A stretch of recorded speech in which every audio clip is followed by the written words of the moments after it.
በዚህ ናፍጣ በዚህ መንገድ ትራንስፖርት በዚህ ከስሽኛ ምን ነው የሀገራችን ኢትዮጵያ አይደል? ምን እህቶቻችንን መልሱ፣ ወንድሞቻችንን መልሱ። እንጀራ እንብላ። በቃ አምፖል አንፈልግም። በቃ ለመንግስት ነው የተናገርኩት፣ ለሌባ መንግስት እየዘረፈ ላለ መንግስት። ኢትዮጵያ ውስጥ እኮ ኑሮ እየኖርን ነው አይባልም። እኛና ሹማምንቱ አብረን ኢትዮጵያ ውስጥ እየኖርን ነው። ይሄ መንግስት የሀብታም መንግስት ነው። ገፈቱን እየጨለጥን ነው ያለ ነው። የቤታችን እርሾ በኋቃው ባዶ ነው። እቺ ሀገር በዚህ ሁኔታ የምትቀጥል ከሆነ ይሄ ህዝብ ነገ አደባባይ ወጥቶ የምግብ ጥያቄ የማያነሳበት ምንም ጉዳይ የለም። ነግራል። ሰላም ጤና ይስጥልን ቤተሰቦቻችን፣ በአዲስ ቪዲዮ ተመልሼ መጣሁ። በዚህ ቪዲዮ የምንመለከተው የኢትዮጵያ ነባራዊ ሁኔታ አስመልክቶ እንግዲህ አንድ ወጣት የሰራ ቪዲዮ ብዙዎችን እያነጋገረ ይገኛል። እናታችንን፣ አባታችንን፣ ወንድምነቶቻችንን መልሱልን ያላችሁብናል ብሎ እንግዲህ ለመንግስት መልእክት አስተላልፏል። ለምን እንደዚህ አብረን የምንመለከት ነው የሚሆነው። እንደዚሁ ደግሞ የኑሮ ውድነቱ ጉዳይም አለሱንም እንመለከታለን። ሁላችሁ የቪዲዮ ላይክ እና ሼር ማድረጋችሁን እንዳትረሱ። ሰብስክራይብ ለምንድን ነው የማታደርጉት? መጀመሪያ ብዙዎችን እያናገረ ወደሚገኘው ወደ ወጣቱ መልእክት ወደ ጥያቄ ለመንግስት ወደ ቀረበው ጥያቄ ከመሄዳችን በፊት ያው እንደምናውቀው ሀገራችን ኢትዮጵያ እንግዲህ ያው በቅርቡ ምርጫ አድርጋ አልፋለችና እስቲ እቺ ቪዲዮ ይዋት። አምናችሁብን ድምጻችሁን ሰጣችሁና መራብ አይኖርም፣ የኑሮ ውድነት ይጠፋል፣ እድገትና ብልጽግና እናመጣለን፣ የግድ ነው። ወደ ስራ እንግባ። ነዳጅ ጨምረናል። ሳምንት አለቃቅሰው ዝም ይላሉ። አዲስ ታርጋ ብለን ገንዘብ እንጨምራለን። በቃ ተግባራዊ ይደረግ። ከመግባትሽ በፊት ሂሳብ ጨምራል፣ እንደ ትላንቱ አይደለም። ለምንድን ነው ሂሳብ የምንጨምረው? ነዳጅ በእጥፍ ጨምሯል። ከፈለግሽ ፕሬዚዳንቱን ጠይቂ። እናቴ የበላሁት አልበቃኝም፣ ትንሽ ምግብ ይጨምርልኝ። ልጄ ነገሮች በሙሉ ተወደው እጄ ላይ ያለው ገንዘብ አለቀ። ስለዚህ ነገር እንዳይርብሽ እናሳድረው የቀረውን ምግብ። ተአምራዊ ለውጥ አምጥተናል። እስካሁን ሲያቀተናል። እስካሁን ሰው በጣም ነው የተቸገረው። በልቶ ማደር ነው ያቃተው። ሌላ የእንስሳት ጥያቄ ያለው አለን። ህዝብ ተቸገረ በጣም። በእኔ ጊዜ ብቻ መቸገር አልጀመረም። በፊትም ይቸገራል፣ በቀጣይም ይቸገራል። ታዲያ ልዩነቱ ምንድነው? ልዩነቱ እኔ ፕሬዚዳንት መሆንና አዲስ ስም ያለው ድርጅት ማቋቋሜ ነው። በእኔ ስር ብዙ የተራቡ ሌቦች መኖራቸው ነው።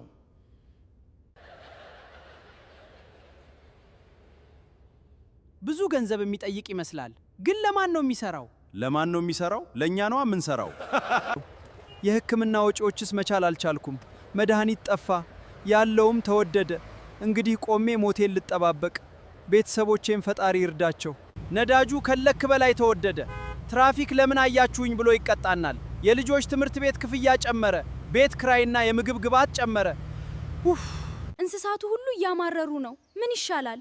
ተዋቸው። እንደለመዱት ለአንድ ሳምንት ነው። ከዚያ በኋላ ይረሱታል። ሌላ አጀንዳ እንሰጣቸዋለን። ይህ ነው እንግዲህ አሁን ላይ ኢትዮጵያ የምትገኝበት ሁኔታ ወይ ደግሞ መንግስት እያደረገ የሚገኘው ነገር። በዚህ መንገድ እንግዲህ በአኒሜሽን ሰርቶ ወጥቷል ነው ለመናገር። እውነት ነው፣ መቶ እውነት ነው የሚያሰኝ ነገር ነው እንግዲህ። ምክንያቱም ለህዝቡ ትንሽ አጀንዳ ይሰጠዋል። ህዝቡ ምን እያለ ነው የሚገኘው? በታርጋ ጉዳይ ህዝቡ ምን ይላል? በኑሮ ውድነቱ ጉዳይ ህዝቡ ምን ይላል? በጦርነቱ ጉዳይ ህዝቡ ምን ይላል? ምንም ማንም አያዳምጠውም። ህዝቡን የሚያዳምጥ የለምና በዚህ መንገድ እንግዲህ ተሰርቶ የወጣ ቪዲዮ እንግዲህ ብዙዎችን አነጋግሯል። አሁንም ወደ ወጣቱ ቪዲዮ ከመሄዳችን በፊት እስቲ እቺ ቪዲዮ ይዋት። በዚህ ናፍጣ በዚህ መንገድ ትራንስፖርት በዚህ ከስሽኛ ምን ነው ዲኛ ምን ያተንክባት ይሄ ሀገራችን ኢትዮጵያ አይደል? ምን ና እሺኛ ምንድነው ሻውኒ ምንድነው ዲያረኛው ሲም አረ በመድኃኒዓለም እሲውት ይሄንን ዕቃ እናቴ ትሙት። አሁን እኔ ስለመረረኝ ነው ለዚህ ቆርቆሮ ለዚህ አሮጌ መኪና ይሄ ሁላ አዳዲስ ዕቃ አስቀይረኝ። ለዚህ እሺ ፍረድ ወገን። እናቴ ትሙት የለም ተብዬ ሶማሌ ተራ ዞሬ ጥሬውን 30 ሺህ አዲስ። አረ እሺ አሁን ሲሄን በዚህ መኪና ለዚህ ጭቃ 30 ሺህ ብር ወጥቼ በዚህ መኪና መሰረች ነው 30 ሺህ ብር ማግኘት። ይሄው ይሄንን ለዚህ 4 ሺህ ብር እሺ ቶ አረ እንደው መድኃኒዓለም እንደው ፍረዱ። እናቴ ትሙት ይሁላ ዕቃ ቀይሬ ለዚህ ቆርቆሮ ናይ ተመልከቴ ወላልቋል። በስንት ጊዜ ሰርቼ ነው ይሄንን ገንዘብ ማመጣው? በዚህ ናፍጣ በዚህ መንገድ ትራንስፖርት በዚህ ከስሽኛ ምን ነው ዲኛ ምን ያተንክባት ይሄ ሀገራችን ኢትዮጵያ አይደል? ምን አረ በመድኃኒዓለም እናቴ ትሙት ስለመረረኝ ነው ይሄንን ቪዲዮ የምሰራው፣ ስለመረረኝ ማለት ነው። እሺ ይሁላ አሮጌ ዕቃ ይሁ ተመልከት። ይሁላ ዕቃ ቀይሬ ለዚህ እኔ አረ ወገና አረ አንድ በሉን በቃ ወይ በቃ ዋጋውን ቀንሱልን። እሺ ምንድን ነው እኛ የምንሆነው እዚህ በዚህ መኪና? ወንድማችን እንግዲህ ገና የ56,000 ብር ታርጌት ይጠብቀዋልና ከባድ ነው በጣም ያለው ነገር ኢትዮጵያ ውስጥ በጣም ነው የሚያሳዝነው። መሪዎች እንግዲህ ህዝቡን ዝቅ ብለን አናይም ብለው እንግዲህ አሁን የባሰ ነው የምንጠብቀው። በተለይ በእነዚህ በሚቀጥሉት ዓመታት የባሰ ነገር ነው የሚፈጠረው ሲመስለኝ እንደ ኤክስፔክት እንደማደርገው። ምክንያቱም በተለያየ ቦታ የሚወጡ መረጃዎች የምትመለከቱ ከሆነ በተለይ በዚህ በአይኤምኤፍ በኩል የሚወጣ ነገር ስትመለከቱ የባሰ ነገር ነው የሚጠብቀን። ከሊጡ ወደ ማጡ ነው ወደሚባለው ወደዛ ነው የሚመስለው እና እቺ ታስታውሳታላችሁ መንግስት ወይ ግደልን በቃ ማለት በቃ እንዲሰችት ታርገ ህይወታችን እንዲመስቀልቅልቅል አርገ ማለት ህይወታችን ለምን አጨርሰንም በቃ አንዴ መተረ መሳሪያ ሁላችንንም እንዲ በቃ የለም በቃ መከራችን አብዝተን መከራችን ከመታበዘው ለምን አገለልን? ለምን ምን አይነት ህይወት ነው እያኖርከን ያለው? ግን ምን አይነት መንግስት ነው የመጣው?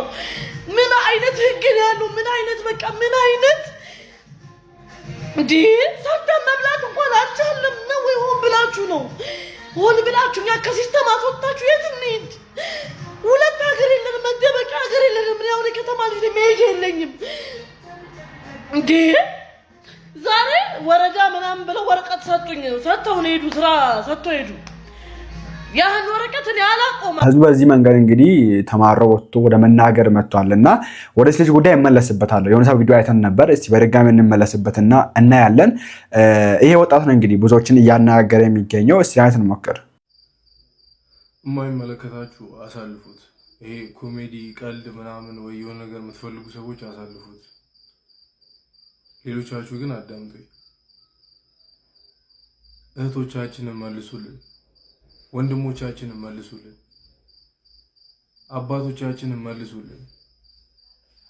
ወንድሞቻችን እናታችን ከምትራብ እኛ እንደዚህ ሆነን ከመንቀር እያሉ ራሳቸውን እያጠፉ ነው። አባቶች ልጆቻችንን እየተራቡ እያየን አንቀመጥም ብለው ራሳቸውን እያጠፉ ነው። እህቶቻችን ግራ ገብቷቸው ራሳቸውን እያጠፉ ነው። መልሱልን፣ ኑሯችንን መልሱልን፣ ህይወታችንን መልሱልን። በቃ እኛ አምፖል በቃን፣ መብራት በቃን፣ ይሄ ብልጭልጭ ነገር በቃን። ህይወት ኑሯችንን መልሱልን፣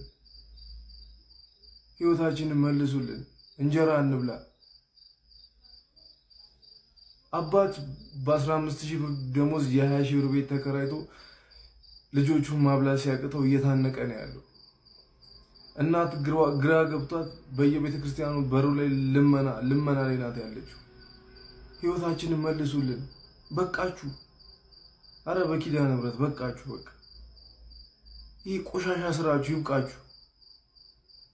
ምናልባት ማውራው ማይገባችሁ ከሆነ ለመንግስት ነው እየተናገርኩ ያለሁት፣ ለሌባ መንግስት፣ እየዘረፈ ላለ መንግስት፣ ገንዘብ የማይጠግቡ ሆዳሞች ለተገዘጉበት መንግስት። ሰው እዚህ ግራ ገብቶት ፍዳውን እየበላ አለ። በሚሊዮንና በቢሊዮን ይዘርፋሉ፣ በሱ ይጫወታሉ። ልጆቻቸውን በገመቺስና በቪኤት በእንትን እያሳዩና እያብረቀረቁ ድሃ እዚህ ይታነቃል። ይህን ሁሉ ነገር ከማይ እያለ ድሃ ራሱን ያጠፋል። እነሱ ግን ደስተኞች ናቸው። እነሱ እየኖሩ ነው። ድሃን ይበላሉ፣ ከድሃ ይገፋሉ፣ እነሱ ይኖራሉ። ድሃ ይታነቃል። ለሊት 9 ሰዓት 10 ሰዓት የባስ ሰልፍ ለማግኘት በየመንገዱና በየጢሻው በጅብና በሰው ጅብ ይበላል። እናንተ ትኖራላችሁ። ኑሯችንን መልሱልን። እንጀራ እንብላ። በቃን። አምፖል አንፈልግም። በቃን።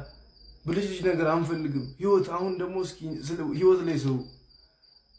አዲስ አበባ ላይ ሰራችሁ አይደለ? ይሄ ውበቷ ላይ ሰራችሁ አይደል? አሁን ኑሯችን ላይ ስሩ። በቃን።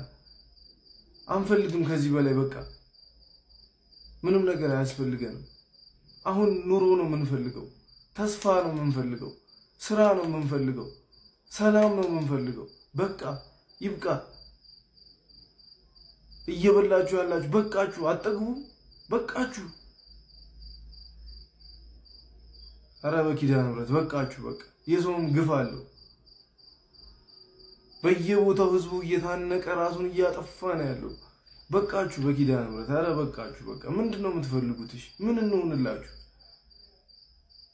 አረ መንግስት በቃ አረ ተው። የደሃ አምባ ግፍ ነው። መድኃኒዓለምን ግፍ ነው። በቃችሁ በቃ እንዴ ተውን። እኛን ሰላም ስጡን፣ ህይወት ስጡን፣ እኛ ደግሞ እንኑር። አረ በኪዳነ ምሕረት ለማን ነው የሚጮኸው? ማን ነው የሚሰማን? እንዴ ምንድነው የምትፈልጉት ከዚህ በላይ? ህዝብ እኮ የለም፣ እየኖረ እኮ አይደለም። ሰው ጭራሽ እየኖረ አይደለም። እናንተ የምታወሯት ኢትዮጵያ እኮ የለችም። ቀበና ላይ ሞተር እንንዳ፣ ቦሌ ላይ እንትን አይስክሪም እየላስን እንዙር። እሱ እኮ አይደለም እኛ የቸገረን። ኑሮ፣ ህይወት፣ እንጀራ፣ ዳቦ። አረ በኪዳነ ምሕረት በቃችሁ በቃ በቃን። አንፈልግም። እኛ ሰላም ስጡን፣ ህይወት ስጡን። በቃ እኛ ህይወታችን እንኑር። ህይወታችን ራሱ በእናንተ እጅ ነው፣ በፈጣሪ አይደለም። የእውነት ሰላም ስጡን። በቃ ህይወታችንን መልሱልን። በቃን። ተውን፣ ልቀቁን፣ ውጡልን። አንፈልግም። አረ ማገዝ የምትችሉ ሰዎች ወይ አግዙን። በቃ እኛ የምናደርገውን እናርግ። በቃ ህይወታችንን መስጠት ካለብን ለመከላከያ አይደለም፣ ለፋኖ አይደለም፣ ወይ ደግሞ ለዛ ለቲዲኤፍም አይደለም፣ ለህዝብ ህይወታችንን እንስጥ።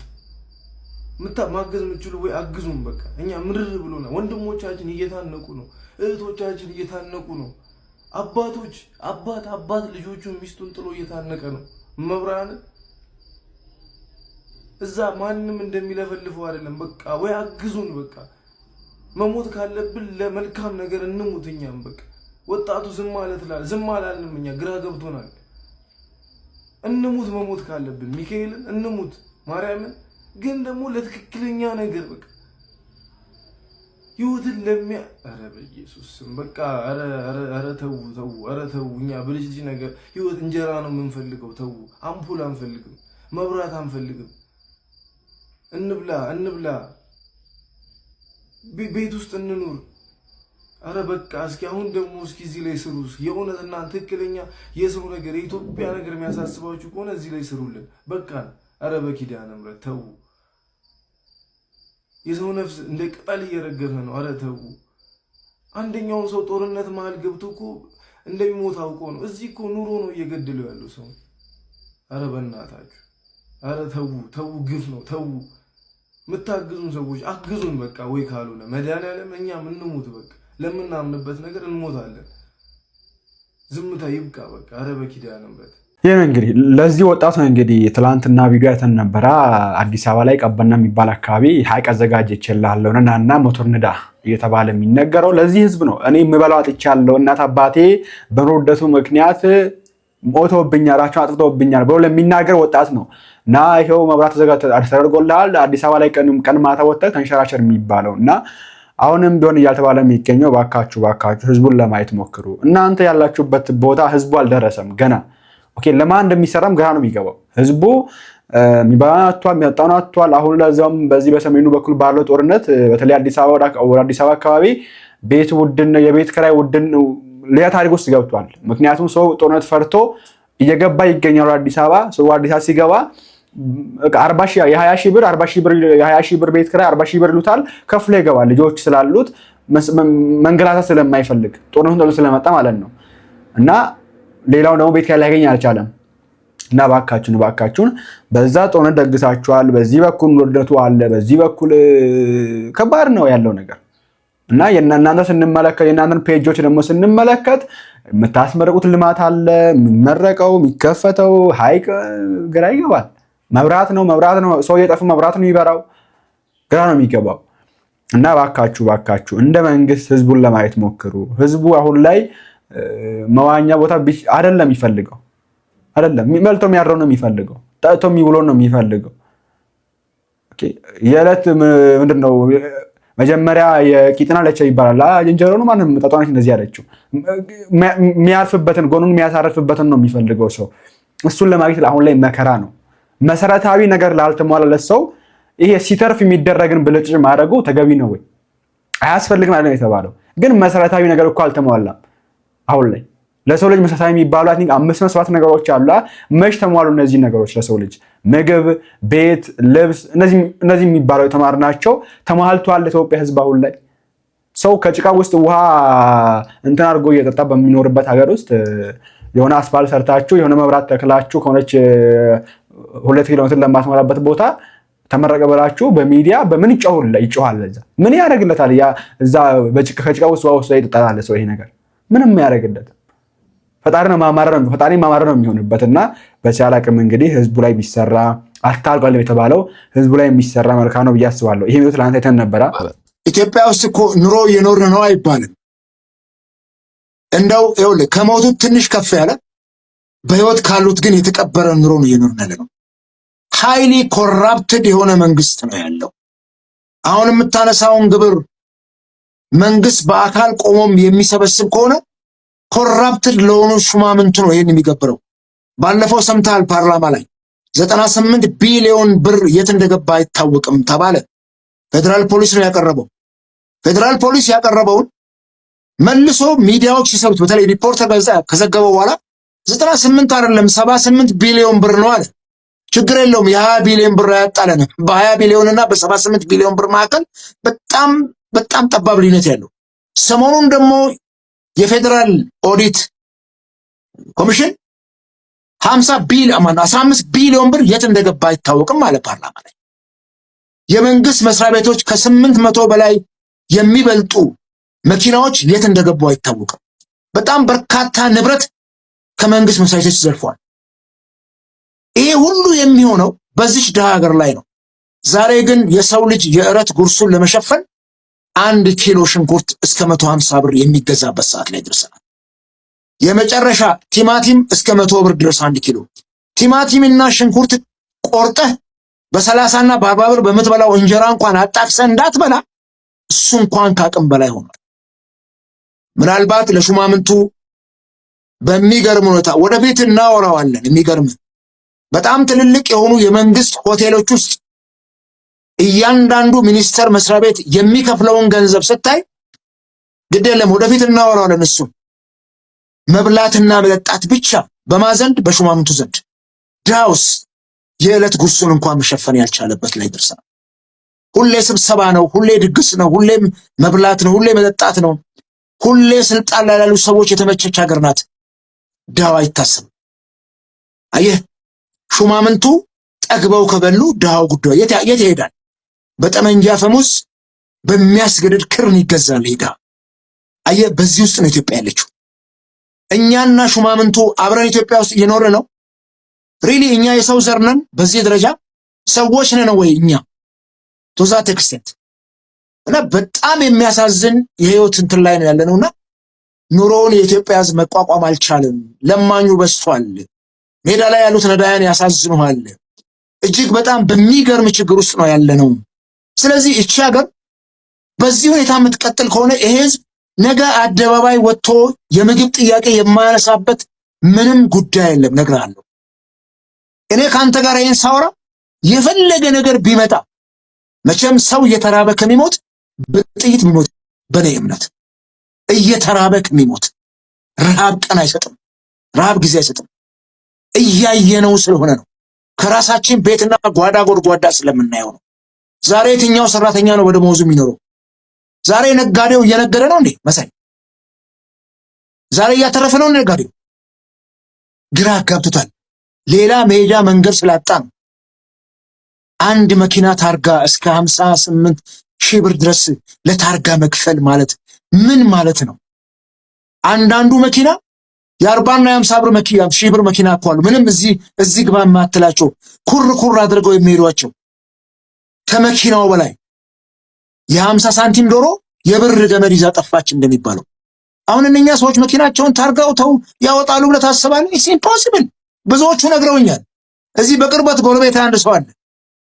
መኪናዬን ጎማዋን ፈታትቼ የዶሮ ማርቢያ ያደርጋታለሁ እንጂ 50 ምናምን ሺህ ብር በ40 ሺህ ብር ገዝቻት አላደርግም። በጣም ያስቀኛል። ማይንዲዩ ምንድነው እሱ? ይሄ መንግስት ማንን ነው የሚመራው? ለማን ነው የሚኖረው ይሄ መንግስት? ዶክተር አብይ ከማን ጋር ነው ያሉት? ሪሊ የደሃ መንግስት ነው ይሄ መንግስት? ይሄ መንግስት የሀብታም መንግስት ነው። ይሄ መንግስት ምናልባት እናንተ እንዳላችሁበት የአሜሪካ መንግስት የነ ትራምፕ ሀገር መንግስት ነው። ድሃውማ እድሜ ልኩን ድሃ ሆኗል። የት ነው ከዚህ በላይ ህዝቡ የሚሄደው? እያየ ነው አይደል? ወጥቶ የሚማረረውን ህዝብ ሴቱ ወንዱ ምን እንሁን፣ ምን እንብላ፣ ምን እናድርግ? ኮረፕሽኑ ሾፌሮቹ መንገድ አላስኬድ ብሏቸዋል ባለስልጣኖቹ። የኮቴው የግብሩ የምናምኑ ክፍያ ስማ ከኮዬ ፈጬ እስከ ጎሮ ድረስ 11 ኪሎ ሜትር ርቀት ባለፉት ጊዜያቶች የተሰራ የኮሪደር ልማት ፈርሶ እንደገና ማአት ገንዘብ የወጣበት 2 እና 3 ወር ሳያገለግል እንደገና የአገር ሀብት ፈርሶ እንደገና የኮሪደር ልማት። እኛ በኮሪደር ልማት ነው ወይ የምንኖረው? የኢትዮጵያ ሕዝብ የኮሪደር ልማት ነው ህልሙ ቀለቡ እሱ ነው ወይ? ሌላ ኑሮ የለንም ወይ? የታል ፋብሪካው? የታል ወጣቱ ስራ የሚያገኝበት? ዛሬም ፈረሳ አለ። አሁንም እየፈረሰ ነው። አሁን የምልክ ከጎሮ እስከ ኮዬ አደባባይ ድረስ ያለው ማት ፈረሳ ነው ያለው። አዳዲስ ቤቶች ገና አሁን በቅርብ የተሰሩ ጎሮ አካባቢ ከመንገድ ግራና ቀኝ ድራሻቸውን አጥቶ አፍርሰውታል። ሲሰሩ ለምን ዝም አሏቸው? ቤቶቹ እኮ አላለቁም። የግለሰቦች ገንዘብ የአገር ገንዘብ አይደለም ወይ? አገር የምታርገው እኮ በግለሰቦች ሀብት ነው። አሜሪካን ሀገር እናንተ ጋር መንግስት ሀብት አለው እንዴ? የግለሰቦች እኮ ገንዘብ ነው እኮ አገር እንትን የሚለው። እንዴት ነው እሱ በዚህ ደረጃ የማይታሰበው? ከየት ያመጣሉ ግለሰቦች? ነጋዴዎች ከየት ያመጣሉ? ዛሬ እኮ በኪሳራ የሚንቀሳቀስ ነጋዴ የለው። እውነት ነው የምልህ መሳይ፣ ይሄን ስል እንደው ያክል የመረረ መንግስት ጥላቻ ብቻ ኑሮብን አይደለም። በአግባቡ አገርን ይመራ ዲሞክራሲ የሰፋበት ፍትሃዊ የሀብት ክፍፍል ቢኖር እኮ ይሄን ያክል እኛም ሀገር ውስጥ ቁጥረን በምሬት አንናገረው። ገባ? በህይወቴ ተወራርጄ በምሬት የምናገረው በቁም ከመሞት እየተናገርኩ ምገደልም ከሆነ ምታሰርም ከሆነ እሱን ይቀበላሉ። እኔ መተነፈሳት እኔ መረውራት ቃል ምናልባት አለት የሆነው መንግስት ተቆረቆረ ይሆናል ብዬ ስለማስብ ነውና የኢትዮጵያ ህዝብ ሪሊ ከአቅሙ በላይ ነው ኑሮ። እግር ተወርች አስሮታል። ገፈቱን እየጨለጥን ነው ያለነው። የቤታችን እርሾ በኋቃው ባዶ ነው። የኢትዮጵያ ህዝብ አሁን ላይ ኑሮ አይደለም እየሆነ የሚገኘው። እንደተናገረው ከሞቱት ትንሽ ከፍ ያለ በህይወት ካሉት ደግሞ በጣም ዝቅ ያለ ኑሮ ነው የሚገኘው። ኢትዮጵያ ውስጥ ከ70% በላይ ሰው ከድህነት ወለል በታች ነው የሚገኘው። እንደሚታወቀው ሁላችን እናውቀዋለና ከድህነት ወለል በታች ነው የሚገኘው። ከዚህ የት እንደምናገረው ከድህነት ወለል በታች ማለት ድሃ ለመባል ራሱ ገና ያስፈልገዋል፣ የሆነ ነገር ያስፈልገዋል። እና በዚች ሀገር ነው እንግዲህ ዛሬ እንትን አደረግንላችሁን ተናግሽ የሚባለውና ኢንዌስ እናንተ በዚህ ጉዳይ ሀሳባችሁን ወከንት ላይ ያስፍሩልኝ። ሰሞኑን ስለሷ የሷ ብዙ ሰዎች የሷ ነገር ያሳዘነዋል። እንደ አንድ የአዲስ አበባ ልጅ እንደ አንድ የጨርቆስ ልጅ እኔም ቤት ያለውን መላው አዲስ አበባ ላይ ያለውን ስቃይ ነው ወታ የተናገረችው ማለት ነው።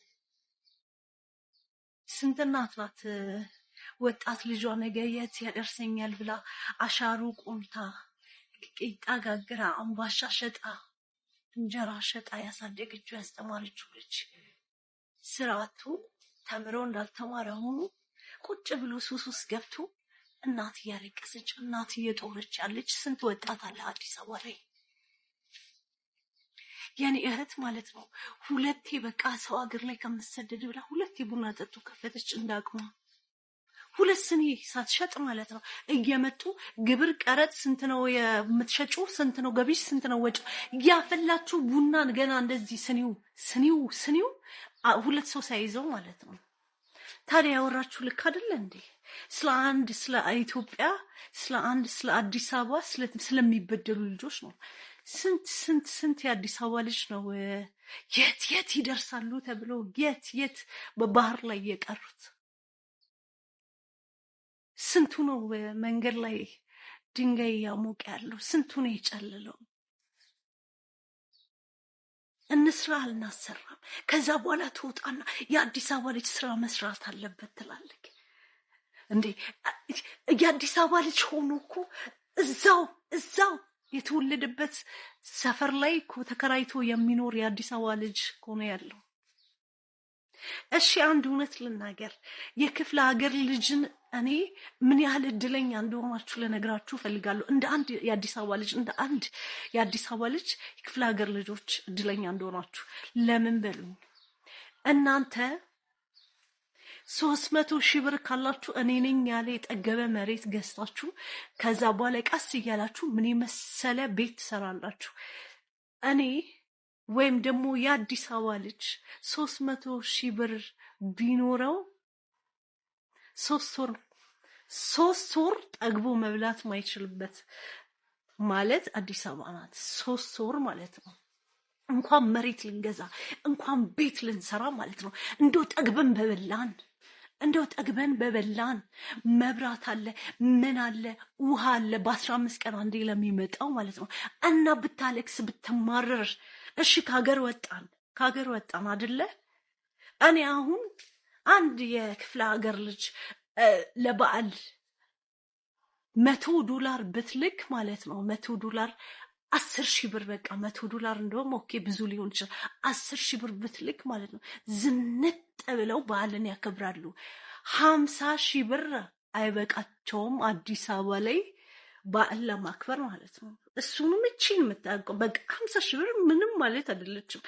ትንሽዬ ዶሮ፣ ዘይት፣ ሁሉ ነገር ካቅማቸው በላይ ነው። ማን ነው ታዲያ ተጠያቂው ለዚህ ሁሉ? መኖር አልቻለም። በሀገራችን ላይ ተወልደን ባደግንበት ሰፈር ላይ እየተከራየን የምንኖር ከሆነ ተወልደን ባደግንበት ሰፈር ላይ ስራ መስራት ማንችል ከሆነ አላሰራ የምትሉን ከሆነ በየቀኑ ቀበሌ ነው፣ በየቀኑ ግብር ነው። የሆነ ነገር ተከፍቶ ቢያንስ እንኳን በራሴ ልራሯት ስትል የሆነ ነገር ነው። ታዲያ ማን ለማን ነው እየጮኸ ያለው? ማን ስለማን ነው እየተጨነቀ ያለው? ለኛ ያልታዘነ ለማን ይታዘባል? አዲስ አበባ ልጅ ወተን ለቀረ ነው ማለት ነው። እኛ ሰው ሀገር ላይ 100% ይሻላል። ቢያንስ እንኳን በልተን ጠጥተን እናድራለን። ኢትዮጵያ ላይ ግን ሳይበሉ ሳይጠጡ የሚያድሩ ስንት አሉ። የወጣት ጡረተኞች የሆኑ ታመው የተኙ ተምረው ያልተማሩ የሆኑ ስንት አሉ። በቃችሁ በለን እባክህን ተወን ብንለው መልሶ ከኛ ጋር እንኪንካ የሚጫወት መንግስት አለ። ለማንኛውም እግዚአብሔር ይመልከተው፣ እግዚአብሔር ይኸው። እና ቪዲዮአችን ይመስላል እንግዲህ እናንተም የእናንተን ሀሳብ ኮሜንት ላይ ማስቀመጣችሁ እንዳትረሳው ነው። ቢሆን የሚመለከታችሁ አካላት ለሳምንት ነው እያላችሁ አጀንዳ የሰጣችሁ በቃ ይጮቷቸው ያልፋሉ። አንድ ሳምንት ነው እያላችሁ ለአንድ ሳምንት ነው የሚባለው ነገር ዋጋ ያስከፍላል። እና ፍትህ ያጣ ህዝብ ተስፋ ይቆርጣል። ተስፋ የቆረጠ ህዝብ ደግሞ ለሀገር ስጋት ነው። እና የምትሰሯት ሀገር እንዳትፈርስባችሁ ባካችሁን ህዝቡን ለማየት ሞክሩ። ወደ ህዝቡ ተመለሱ።